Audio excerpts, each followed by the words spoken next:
Hello friends, again welcome back to my channel.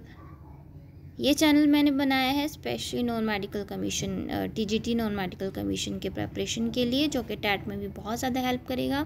So without wasting much time let's discuss the topic. अच्छा, हमारा आज का topic है gravitational. Gravitation में आपके पास चैप्टर है +1 में ग्रेविटेशन, उसमें आपके पास टॉपिक आता है कैपलर्स लॉ।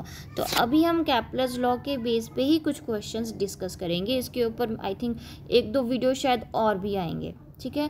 तो प्लीज़ बने रहिए मेरे चैनल पे और मेरे चैनल को सब्सक्राइब कर दीजिए, इसको लाइक करें, शेयर करें और प्लीज़ बेल आइकन को ज़रूर दबाइएगा, क्योंकि बेल आइकन जब तक आप नहीं दबाएंगे तो मेरे जो भी वीडियोस आएंगे वो आपको नोटिफिकेशन नहीं मिलेगी, आपको नहीं पता चलेगा कि मैंने कब कब कहाँ कहाँ कौन सा वीडियो किस टॉपिक पे डाला हुआ है।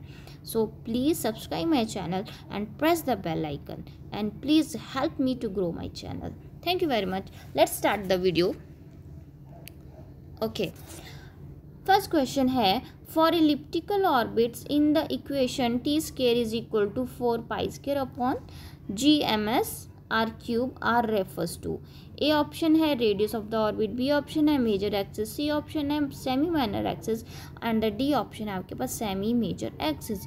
अब आप बताइए जो टी स्क्वायर है वो किसको रेफर कर रहा है यहाँ पे।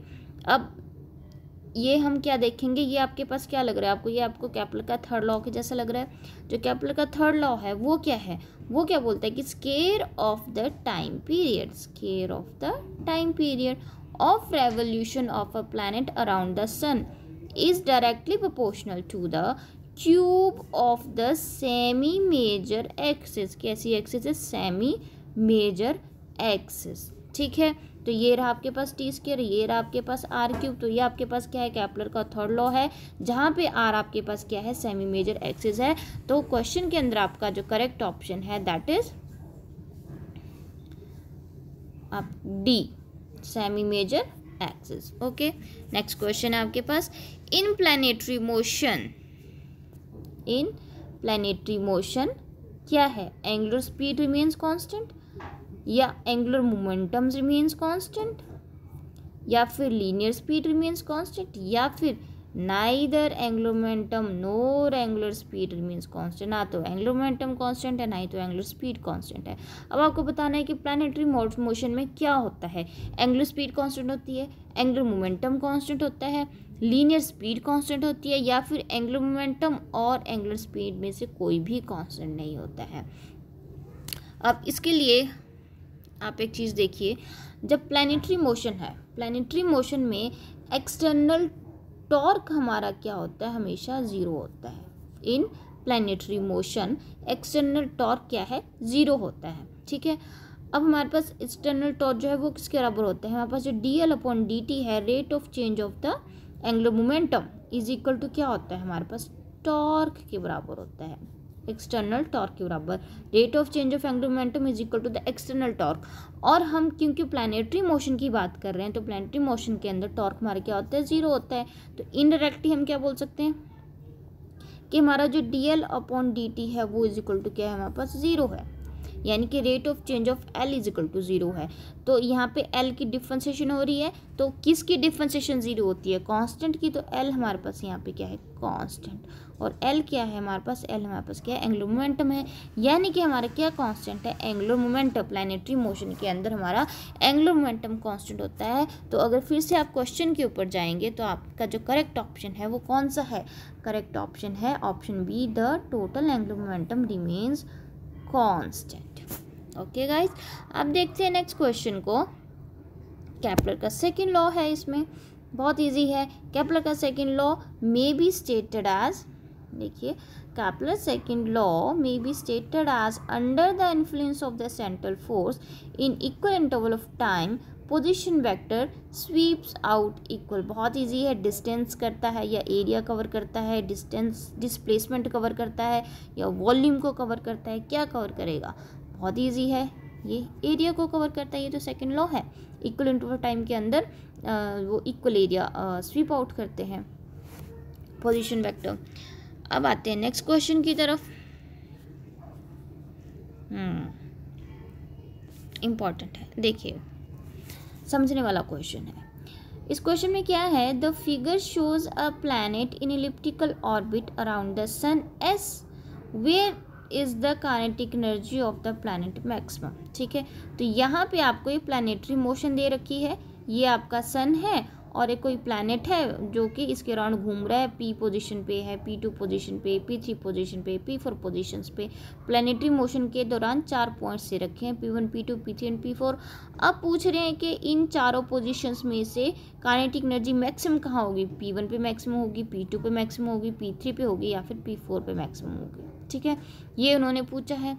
अब चलिए इस क्वेश्चन को डिस्कस कर लेते हैं ढंग से।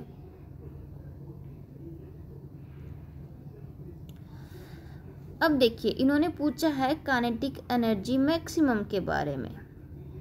अब काइनेटिक एनर्जी का फॉर्मूला क्या होता है, हाफ mv²। अब काइनेटिक एनर्जी मैक्सिमम तब होगी जब आपके पास क्या मैक्सिमम होगा, जब आपके पास वेलोसिटी मैक्सिमम होगी। ठीक है, तो काइनेटिक एनर्जी मैक्सिमम तब होगी जब हमारे पास वेलोसिटी मैक्सिमम होगी। और वेलोसिटी मैक्सिमम हमें पता करना पड़ेगा कि P1 पे मैक्सिमम है, P2 पे मैक्सिमम है, P3 पे है या P4 पे मैक्सिमम है। ठीक है, तो अब हम देखेंगे V मैक्सिमम मैक्सिमम वेलोसिटी के बारे में देखेंगे कि कहाँ पे मैक्सिमम होगी। लेट्स सी, अब हम डिस्कस करेंगे फॉर्मूला, देखेंगे हम एंगुलर मोमेंटम का। अभी हमें पीछे डिस्कस किया था कि प्लैनेटरी मोशन के दौरान जो हमारे पास एंगुलर मोमेंटम होता है वो इज इक्वल टू क्या होता है, कांस्टेंट होता है। यही डिस्कस किया हमने। एंगुलर मोमेंटम का फॉर्मूला क्या होता है, mvr इज इक्वल टू क्या है हमारे पास, कांस्टेंट है। ठीक है, अब मास भी कांस्टेंट है। अब बचा v एंड r, तो v एंड r क्या होगी, वेलोसिटी क्या होगी हमारे पास, इनवर्सली प्रोपोर्शनल टू ri। अब v आपके पास है वेलोसिटी, r क्या है आपके पास, r है डिस्टेंस सन और प्लैनेट के बीच का। ठीक है, अब यहाँ से आप देख के इजी समझ सकते हैं हमें क्या चाहिए, हमें चाहिए v मैक्सिमम। अब v मैक्सिमम कब होगा, जब हमारे पास r मिनिमम होगा। राइट, v मैक्सिमम कब होगा, जब हमारे पास r मिनिमम होगा। तो इस पूरे डायग्राम में देखिए कि आपके पास r मिनिमम कहाँ पे है। r मिनिमम ये वाला मिनिमम है, ये वाला r, ये वाला r या फिर ये वाला r। इन चारों डिस्टेंस में से मिनिमम वाला डिस्टेंस कौन सा है, ये वाला। यहाँ पे आपके पास क्या है, r क्या है, मिनिमम है। जब यहाँ पे r मिनिमम है तब आपके पास वेलोसिटी यहाँ पे क्या हुई, मैक्सिमम हो गई। और वेलोसिटी मैक्सिमम है तो आपके पास काइनेटिक एनर्जी भी क्या हुई, मैक्सिमम हुई। यानी कि आपका जो सही आंसर है वो क्या है, P4। राइट गाइज, तो आपके पास क्वेश्चन के अंदर जो करेक्ट है आपके पास वो है D option, P4। This is your correct option. Okay guys, next question की तरफ चलते हैं। अच्छा क्वेश्चन है, अ प्लैनेट रिवॉल्व्स, देखिए, a planet revolves about the sun in the elliptical orbit. The aerial velocity dA upon dt of the planet is 4.0 × 10⁻16. The least distance between planet and the sun is r minimum दे रखा है आपको। ठीक है, r minimum दे रखा है 2 × 10⁻12। अब आपको r minimum है तो then the maximum speed of the planet in km/h is maximum speed पूछी है। ठीक है, 10 है, 20 है, 30 है, 40 है। ठीक है, क्वेश्चन समझ में आ गया। आपको एरियल वेलोसिटी यानी कि dA/dt की वैल्यू दे रखी है, आपको मिनिमम डिस्टेंस दे रखा है, आपको मैक्सिमम स्पीड निकालनी है। अब ऑब्वियस सी बात है आपके पास यहाँ पे हम क्या यूज़ करेंगे, हम यहाँ पे एरियल वेलोसिटी का फॉर्मूला यूज़ करेंगे क्योंकि हमें उसकी वैल्यू दे रखी है। So let's discuss about that. हमारे पास dA/ जो dt है वो इज इक्वल टू क्या आता है, L/2m आता है। और हमारे पास L क्या होता है, अभी हमने पिछले क्वेश्चन में देखा L क्या होता है, mvr होता है। तो mvr/2m हो गया, m से m गॉट कैंसिल आउट। तो आपके पास dA/ जो dt है आपके पास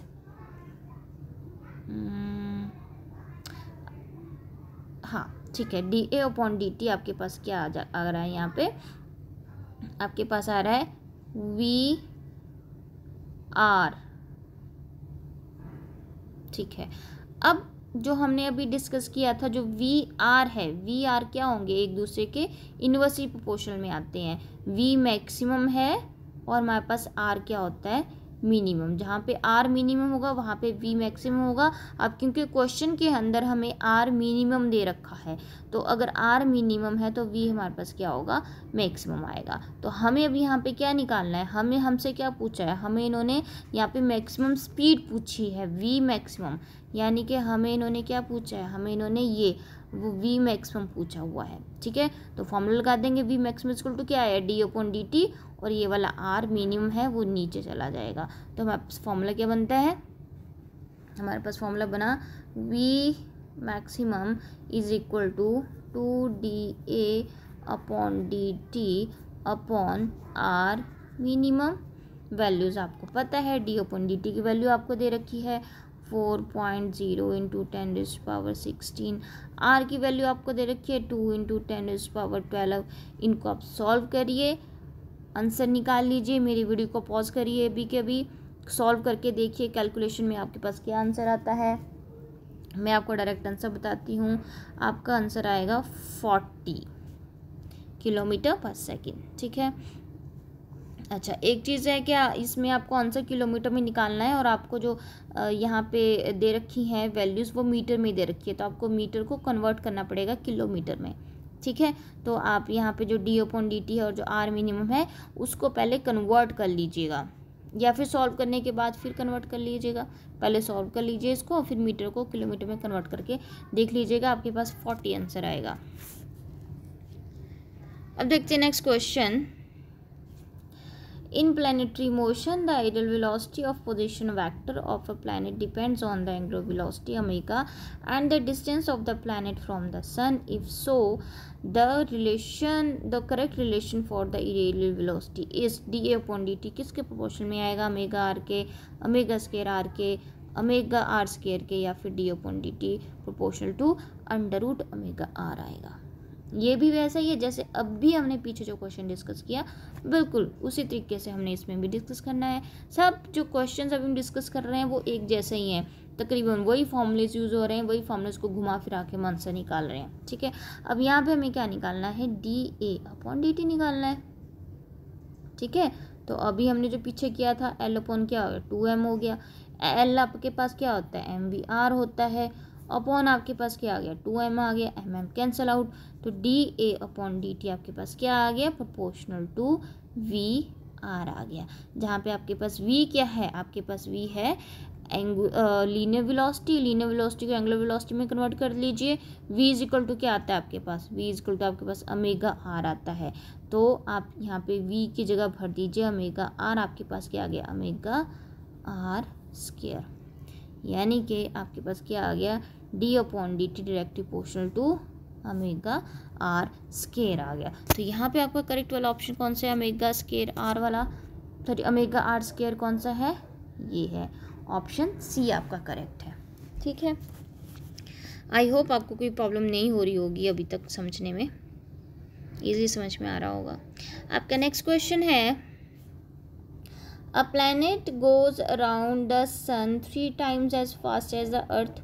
ठीक है, क्या दे रखा है, एक तो चीज़ 3 times, फिर r p and r e are the radii of orbit of the planet and the earth respectively, then r p and r e क्या है आपके पास, रेडाई ऑफ द ऑर्बिट है of the planet and the earth, earth और planet की आपके पास जो रेडाई दे रखी है आर पी एंड आर ई। ठीक है, तब आपके पास रिलेशन क्या आ रहा है इन दोनों आर पी और आर ई के बीच में, चलिए डिस्कस कर लेते हैं। सबसे पहले जो ऊपर लाइन दे रखी है 3 times वाली कि planet goes around the sun 3 times, इसी को हम पहले लेके चलते हैं, क्वेश्चन डिस्कस करते हैं। तो इन्होंने जो बोला है उसके अकॉर्डिंगली जो टी पी मतलब time of the planet upon time of the earth is equal to क्या है, 1/3 आ रहा है अकॉर्डिंग टू द क्वेश्चन।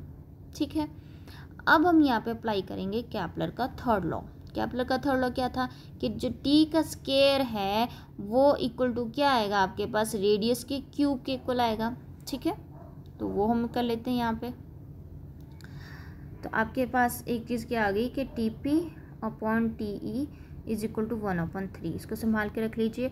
अब मैंने बोला कैपलर का आपको थर्ड लॉ लगाना है, तो उसके accordingly T P upon T ई का जो स्केयर होगा वो इज इक्वल टू क्या होगा, आर पी अपॉन आर ई के क्यूब के इक्वल होगा, यानी कि कैपिटल का थर्ड लॉ। ठीक है, टी पी अपॉन टी ई कितना है ये आपके पास, अब ये चीज़ कितनी आपके पास 1/3 है, तो यहाँ पे 1/3 डाल दीजिए। 1/3 का स्क्वायर कितना आ गया, 1/9 is equal to R P cube upon R E cube. इसको सॉल्व करके देख लीजिए आपके पास क्या आ रहा है, आपके पास आ रहा है कि R E cube is equal to 9 R P cube. देख लीजिए आप इसको, R E cube is equal to 9 R P cube. अब क्वेश्चन देख लीजिए, इसमें से करेक्ट वाला ऑप्शन आपको कौन सा नज़र आ रहा है। तो जो करेक्ट ऑप्शन है ध्यान से देखिए, ऑप्शन सी है आपके पास, r E cube is equal to 9 R P cube. तो आपके पास जो करेक्ट आंसर है that is r E cube is equal to 9 R P cube. ठीक है जी। नाउ द नेक्स्ट क्वेश्चन है आपके पास, the maximum and the minimum distances of a comet from the sun are 8 into 10⁻12 and 1/10 to 10⁻12 meter if its velocity when nearest to the sun is 60 meter per second. What will be the velocity in meter per second when it is farthest? when जब दूर होगा तब इसकी velocity कितनी होगी, मतलब आपको maximum निकालना है। आपको क्या निकालना है इन्होंने, वेलोसिटी इन मीटर स्क्वायर, जब आपको आपको यहाँ पे मिनिमम निकालना है। हमने अभी डिस्कस किया कि आपका जो वेलोसिटी और जो डिस्टेंस क्या है आपस में इन्वर्सली प्रोपोर्शनल में आते हैं, वेलोसिटी एंड डिस्टेंस के इन्वर्सली प्रोपोर्शनल में आते हैं। जब इन्होंने बोला है कि व्हेन इट इज़ फारथेस्ट, बहुत दूर है, बहुत दूर यानी कि आर मैक्सिमम है, आर मैक्सिमम है यानी कि वी आपका मिनिमम होगा। ठीक है, वी क्या होगा आपके पास, मिनिमम होगा, यानी आपको यहाँ पे क्या निकालना है, आपको वी मिनिमम निकालना है। ठीक है, आपको maximum distance comet from the sun. ठीक है, आपको मैक्सिमम डिस्टेंस भी गिवन है, यहाँ देख लीजिए क्वेश्चन में, ये आपका क्या है, मैक्सिमम डिस्टेंस है, आर मैक्सिमम, ये आपके पास क्या है, मिनिमम डिस्टेंस दे रखा है। And if its velocity when nearest to the sun is, ठीक है, और ये आपको जो 60 मीटर पर सेकेंड के बारे में क्या बता रखा है कि जब सन के नियर है, सन के नियर है मतलब डिस्टेंस बहुत कम है, जब डिस्टेंस कम होगा तो वेलोसिटी ज़्यादा है, यानी कि ये आपको क्या दे रखा है, वी मैक्सिमम। ठीक है, तो ये है आपके पास आर मैक्सिमम, ये है आपके पास आर मिनिमम, और ये है आपके पास वी मैक्सिमम। समझ में आ गया आपको क्या क्या चीज़ें दे रखी हैं। आपको निकालना क्या है, आपको एम मिनिमम निकालना है। Understand, okay. अब आप क्या लेके चलेंगे, अब आप चलेंगे law of conservation of angular momentum, जो हमने शुरू में देखा था आपका, आई थिंक सेकंड क्वेश्चन हमने डिस्कस किया था कि एंगुलर मोमेंटम आपका ड्यूरिंग द प्लैनेटरी मोशन क्या रहता है, कांस्टेंट रहता है। ठीक है, तो अब आपका क्या आएगा, आपका हम वही वाला फॉर्मूला यूज़ करेंगे। आपका इसका फॉर्मूला जो मोमेंटम है आपके पास वो प्रोपोर्शनल टू क्या है, आपके पास वी आर के प्रोपोर्शनल में है। ठीक है ना, और वी आर क्या है, एक इसमें मैक्सिमम होगा, एक इसमें मिनिमम होगा। अगर आर मिनिमम है तो वी मैक्सिमम होगा, और अगर आर आपका मैक्सिमम है तो वी मिनिमम होगा, लेकिन इन दोनों को जो मल्टीप्लाई होगा वो कांस्टेंट रहेगा। ठीक है, मतलब आपके पास क्या है, जो वी है अगर ये आपके पास मैक्सिमम है तो आर आपके पास क्या है, मिनिमम है, और अगर आपके पास वी मिनिमम है तो आपके पास आर मतलब मैक्सिमम है, लेकिन इनका जो मल्टीपल है वो क्या रहेगा, हमेशा आपस में क्या रहेगा, बराबर। क्यों, क्योंकि जो लीनियर मोमेंटम है वो क्या हमारा कांस्टेंट है प्लैनेटरी मोशन के दौरान। ठीक है, अब इसमें हम जो जो वैल्यूज़ दे रखी हैं वो इसमें भरिए, और आप यहाँ पे वी मिनिमम निकाल लीजिए। वी मिनिमम आपका क्या आएगा, यहाँ पे वी मिनिमम वैल्यूज़ डाल लीजिए, 60 into 1.6 into 10⁻12 upon 8 into 10⁻12 solve कर लीजिए, देख लीजिए, मेरे वीडियो को पॉज करिए, सॉल्व करिए। डायरेक्ट आंसर आपका मैं बता देती हूँ, वो आएगा 12 मीटर पर सेकेंड, जो आपके कौन से वाला है, जो ऑप्शन ए है। सो ऑप्शन ए आपका करेक्ट आंसर है। नेक्स्ट क्वेश्चन डिस्कस करते हैं। Yes, the period of moons rotation around the earth is nearly कितना है 29 days. The period of moons rotation around the earth 29 days का होता है, ठीक है। If moons masses were 2 fold, 2 गुना कर दिया जाए, अगर मान लीजिए मून का मास हम 2 गुना कर देते हैं जो उसका प्रेजेंट मास है उससे, all other things remains unchanged, बाकी की हम कोई चीज़ चेंज नहीं करेंगे, सिर्फ हम मास में चेंज ला रहे हैं, तब जो period of the moon rotation हमारे पास क्या होगा, कितने दिन का हो जाएगा। 29 डेज़ का नॉर्मली है, लेकिन अगर हम इसका मून का मास हम डबल कर देते हैं तब कितना होगा, 29 2 days, 29 upon under 2 days, 29 into 2 days, या फिर 29 डेज, ठीक है। अब जो हमारा मून क्या है, moon rotation around the earth, moon earth के अराउंड मूव करता है, यानी कि मून अर्थ की सैटेलाइट है। मून क्या है, अर्थ की सैटेलाइट है। और इम्पॉर्टेंट पॉइंट क्या है कि जो हमारे पास जो भी हमारे पास टाइम पीरियड है, जो हमारे पास क्या होता है टाइम पीरियड है, वो क्या होता है, वो इंडिपेंडेंट है, independent of mass of satellite, ठीक है। जो हमारे पास टाइम पीरियड है वो आपके पास क्या होता है, टाइम पीरियड क्या होता है, जो मास के ऊपर डिपेंड नहीं करता है, प्रोपोर्शनल में नहीं आता है, ठीक है ना।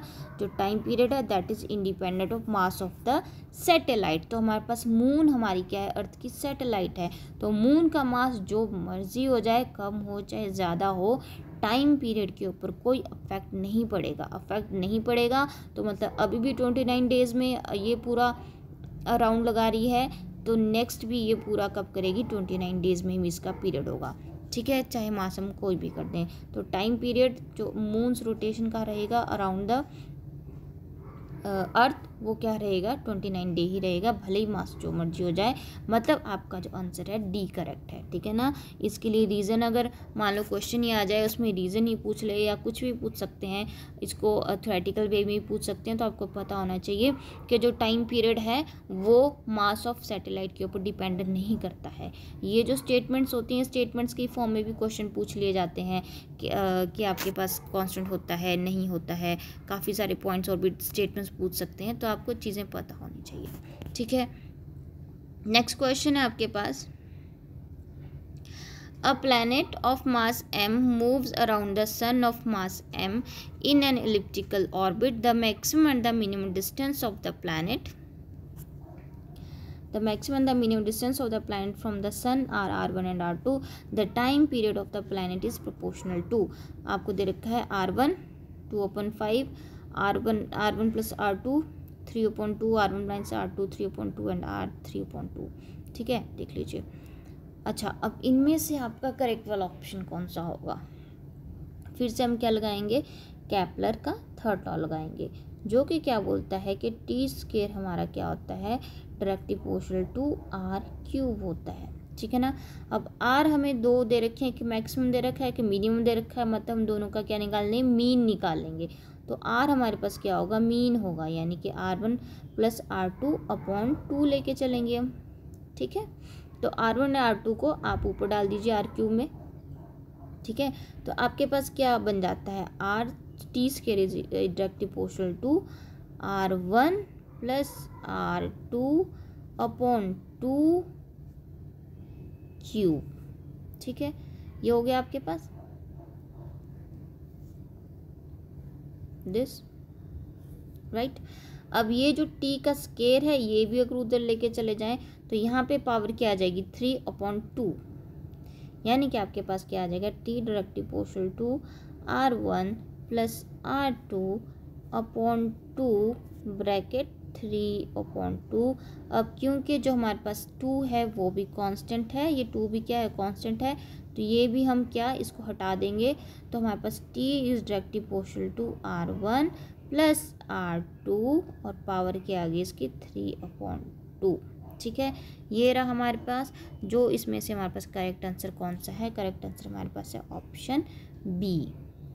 ओके गाइज, अभी ये वाला वीडियो मैं अभी यहाँ पे ख़त्म कर रही हूँ, काफ़ी लंबा हो गया है। अब आगे इसके बेस पे बहुत सारे क्वेश्चन है डिस्कस करने को, और भी वीडियोस लाऊंगी। So please subscribe my channel, like my channel, share my channel, और प्लीज़ बेल आइकन को दबाना मत भूलिएगा। बेल आइकन दबाना बहुत ज़रूरी है। जब तक आप बेल नहीं दबाएंगे, बेल आइकन को नहीं दबाएंगे, आपको नहीं पता चलेगा कि मैं कब कौन सा वीडियो डाल रही हूँ। अगर आपको इस वीडियो देख के लग रहा है कि मैंने कुछ मेहनत की है और आपके लिए हेल्पफुल है, तो please subscribe my channel and press the bell icon. So thank you very much. दोबारा फिर से जल्दी लौटूंगी नए वीडियो के साथ। Thank you.